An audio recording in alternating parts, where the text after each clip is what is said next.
প্রতি বছর ২৪ লাখ টন আম উৎপাদন করে বাংলাদেশ। ২০১৬ থেকে ২০২৩ সাল পর্যন্ত গেল ৮ বছরে আমের রপ্তানি বেড়ে দাঁড়িয়েছে ১,৮০০ টন। যদিও গেল বছর রাজনৈতিক অস্থিতিশীলতায় কমে নেমেছিল ১৩০০ টনে। চলতি বছর মৌসুমের শুরুতেই ৫,০০০ টন আম রপ্তানির লক্ষ্য নিয়েছে কৃষি মন্ত্রণালয়। তারই ধারাবাহিকতায় প্রথমবার চীনে যাচ্ছে বাংলাদেশের আম। চলতি বছর মোট ১০০ টন আম নিচ্ছে চীন। বুধবার প্রথম চালানে গেল ১০ টন। ঢাকা বেইজিং সম্পর্ক বৃদ্ধিতে আম রপ্তানি গুরুত্বপূর্ণ ভূমিকা রাখবে বলে মত দিয়েছেন চীনা রাষ্ট্রদূতের। উদ্বোধনী অনুষ্ঠানে তিনি বলেন, ভবিষ্যতে বাংলাদেশ থেকে কাঁঠাল ও পেয়ারা নেবার কথাও ভাবছে তারা। I'm confident that the exporting of Bangladesh mango to China is just a starting point.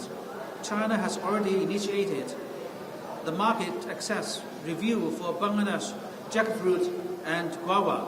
We are also discussing import of raw animal hides.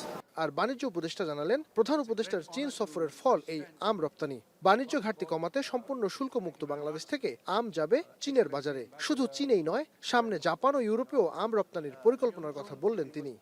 আন্তর্জাতিক যে কমপ্লায়েন্সের যে প্রয়োজনীয়তা আছে, এই প্রয়োজনীয়তাকে উপযোগী করে আমরা যে আন্তর্জাতিক বাজারে যাচ্ছি, এর মাধ্যমে আমরা আশা করি শুধু চায়না না, আমরা জাপান, যুক্তরাষ্ট্র এবং ইউরোপিয়ান ইউনিয়নেও এই আমাদের কৃষি পণ্য বিপণনে সক্ষম হব। এ সময় বাণিজ্য উপদেষ্টা জানান, চলতি মাসের শেষে চীনের বাণিজ্য মন্ত্রীর নেতৃত্বে ১৫০ সদস্যের একটি প্রতিনিধি দল বাংলাদেশে আসবে। তাদের সঙ্গে বেশ কিছু সমঝোতা স্মারক সইয়ের কথা রয়েছে। সম্পূর্ণ শুল্কমুক্তভাবে। নাইম আবির, এখন, ঢাকা।